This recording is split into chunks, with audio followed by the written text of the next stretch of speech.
Hello friends, तो कैसे आप लोग? अच्छे होंगे। तो आज के इस वीडियो में हम लोग जानेंगे पढ़ेंगे जो तनावपूर्ण माहौल बन चुका है यानी कि विश्व भर में, किसके कारण? इजराइल, अमेरिका और ईरान के बीच जो युद्ध चल रहा है उसके कारण। यानी कि क्या हम लोग तीसरे विश्व युद्ध की ओर बढ़ रहे हैं? सभी लोग आशंका कर रहे हैं कि क्या तीसरा विश्व युद्ध होने वाला है, क्या हम लोग तीसरे विश्व युद्ध की ओर बढ़ रहे हैं। तो चलिए आज के इस वीडियो में हम लोग जानेंगे और इसके बारे में शॉर्ट माध्यम से हम लोग जानेंगे कि क्या कारण रहा, क्या माहौल बना और क्या परिस्थितियां रहीं कि इसके कारण ईरान, इजराइल और अमेरिका, यानी कि इजराइल और अमेरिका एक तरफ और ईरान एक तरफ, इनके मध्य में युद्ध चल रहा है। कुछ लोगों का कहना है कि ये हम तीसरे विश्व युद्ध का भी रूप ले सकता है। तो चलिए देखते हैं और उसके बारे में पढ़ते हैं। यहाँ देखेंगे ईरान, इससे छोटा सा इजराइल। क्या कारण रहा कि ये दोनों के बीच में तनाव बढ़ गया है? यानी कि मिडिल ईस्ट में अभी तनाव बहुत ज़्यादा बढ़ा हुआ है, किसके किसके बीच? यानी कि ईरान और इजराइल। ठीक है। अब मिडिल ईस्ट में तनाव बढ़ने का तत्कालीन कारण क्या है, इसके बारे में भी हम लोग पढ़ेंगे कि हाल का माहौल क्या है। यानी कि ईरान कहता है कि हम जो है परमाणु शक्ति बना रहे हैं। इजराइल को डर है, यानी कहता नहीं है, यानी कि चुपके से, यानी कि गुप्त रूप से परमाणु शक्ति विकसित कर रहा है। कौन? ईरान। परमाणु शक्ति विकसित कर रहा है। कौन विकसित कर रहा है? ईरान। अगर ईरान विकसित कर लेता है परमाणु शक्ति तो इसका खमियाजा किसके भुगतना पड़ेगा? इजराइल को। यानी कि इजराइल को डर है कि अगर ईरान परमाणु शक्ति विकसित कर लेता है, परमाणु बम बना लेता है, तो इसका सीधा असर इजराइल पे पड़ेगा। यानी कि इजराइल को ईरान से खतरा है। लेकिन ईरान का कहना है कि वो सिर्फ बिजली उत्पादन और वैज्ञानिक शोध के लिए परमाणु कार्यक्रम या परमाणु बम या भी परमाणु जो है शोध कर रहा है, परमाणु शोध। ठीक है। कौन? ईरान। अब इसमें अमेरिका इजराइल का क्यों साथ देता है? अमेरिका जो है इजराइल का क्यों साथ दे रहा है? इसका भी एक कारण है, क्योंकि अमेरिका चाहता है कि मिडिल ईस्ट में, चाहे तो वो तेल का व्यापार हो, राजनीतिक हो, या फिर और जो कोई मेन मुद्दा है उसमें कोई और शक्ति उभर कर ना आए। अगर परमाणु क्षमता अगर ईरान के पास आ जाता है तो इसमें क्या होगा? अमेरिका पे भी असर पड़ेगा। ठीक है। अमेरिका पे क्या असर पड़ेगा कि मिडिल ईस्ट में अमेरिका के बाद भी कोई मुकाबला वाला देश हो जाएगा। तो अमेरिका क्या चाहता है कि ये इजराइल का साथ देता है। ठीक है। किसका साथ देता है? इजराइल का साथ देता है। कौन? अमेरिका। ठीक है। तो अमेरिका जो है इजराइल का साथ दे रहा है। इसके पीछे कारण क्या है कि अब युद्ध लगातार युद्ध जारी है। ईरान जो है इजराइल पे और अमेरिका, इजराइल दोनों मिल के ईरान पे हमला कर रहे हैं। ड्रोन अटैक, मिसाइल हमला, एयर स्ट्राइक, तीनों रूप से ईरान पे ये लोग हमला लगातार जारी है। अब इसमें पीछे का कारण एक और है कि 1979 की इस्लामिक क्रांति, 1979 की इस्लामिक क्रांति।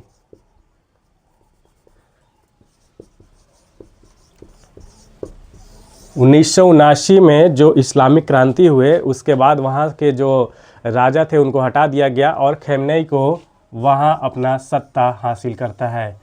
इसके बीच से जो क्या था, वहाँ पे जो राजा थे उनका अमेरिका के साथ में बहुत अच्छा लगाव था।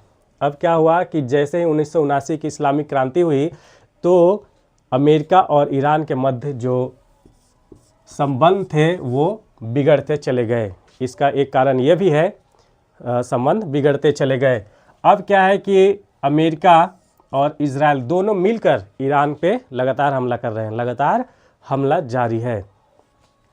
अब क्या होता है कि अगर ईरान को डर है कि अगर ईरान इजराइल अमेरिका मिलके उस पर हमला कर रहे हैं तो ईरान को डर है ही।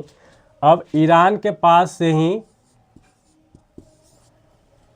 पास से ही हॉर्मुज द्वीप भी है। अब वहाँ से अगर वो रोक लगाता है तो तेल की कीमतों में भी बढ़ोतरी हो सकती है। और अमेरिका चाहता है कि मिडिल ईस्ट में उससे बढ़कर कोई और शक्ति ना उभरे, तेल का व्यापार हो, फिर विदेश नीति हो या फिर राजनीतिक नीति हो, इस पे अमेरिका हावी रहना चाहता है। तो वो किस पे? ईरान पे हमला करता है और इजराइल का साथ देता है।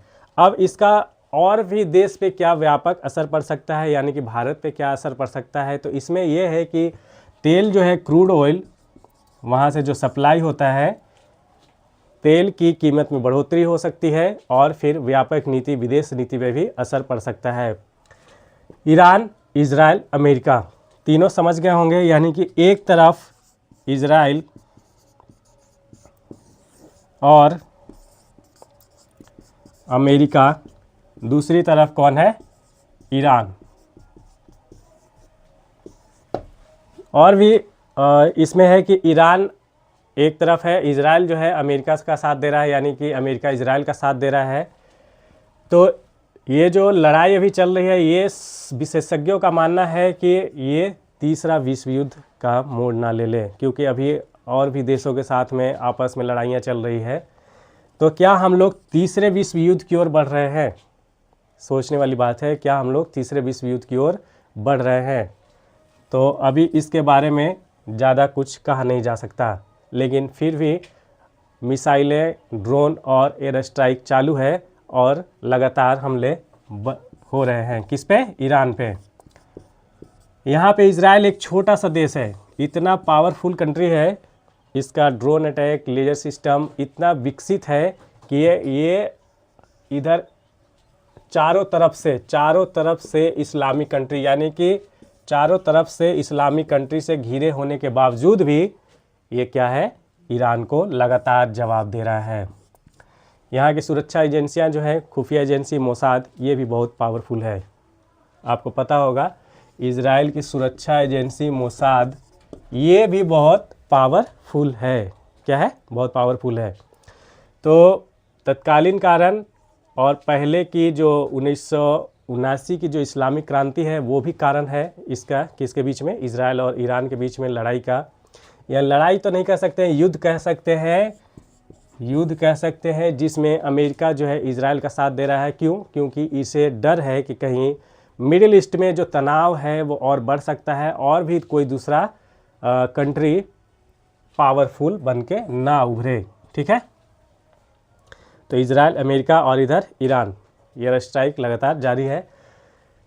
और इजराइल एक छोटा सा देश होते हुए भी ईरान पे भारी है। क्यों? भले ही इसके पास परमाणु शक्ति भी विकसित है, ईरान के पास परमाणु शक्ति विकसित नहीं है। हाँ, ईरान के पास सैन्य शक्तियाँ ज़्यादा है, लेकिन इजराइल के पास कम होते हुए भी इसके साथ में कौन है? अमेरिका है, साथ दे रहा है। तो अमेरिका साथ दे रहा है तो इजराइल ऐसे भी अपने आप में पावरफुल है। यहाँ के समझिए कि प्रत्येक घर में एक एक लोगों को सेना में सेवा देना अनिवार्य है। ठीक है, चाहे वो लड़के हों या लड़कियां हों, इजरायली सेना में वो उनको भाग देना, यानी कि हिस्सा लेना, यानी कि सेवा देना अनिवार्य है। तो इजराइल पावरफुल कंट्री है और लगातार ईरान पे हावी पड़ रहा है, और साथ में अमेरिका भी इसका साथ दे रहा है। तो तत्कालीन कारण क्या है कि हम लोग विश्व युद्ध की ओर बढ़ रहे हैं, यानी हम लोग नहीं, जो अमेरिका, इजराइल है और ईरान, ये दोनों के बीच में जो युद्ध चल रहा है वो क्या आगे चल के तीसरे विश्व युद्ध का रूप लेगा या नहीं लेगा, इसके बारे में आगे देखते हैं। लेकिन जो युद्ध चल रहा है इसका पहले का कारण क्या है कि ईरान परमाणु शक्ति विकसित कर रहा था, जिसका विरोध कौन करता है? इजराइल, क्योंकि इसे डर है कि अगर परमाणु शक्ति विकसित कर लिया, कौन? ईरान, अगर ईरान परमाणु शक्ति विकसित कर लिया तो इसका सीधा असर इजराइल पे पड़ेगा।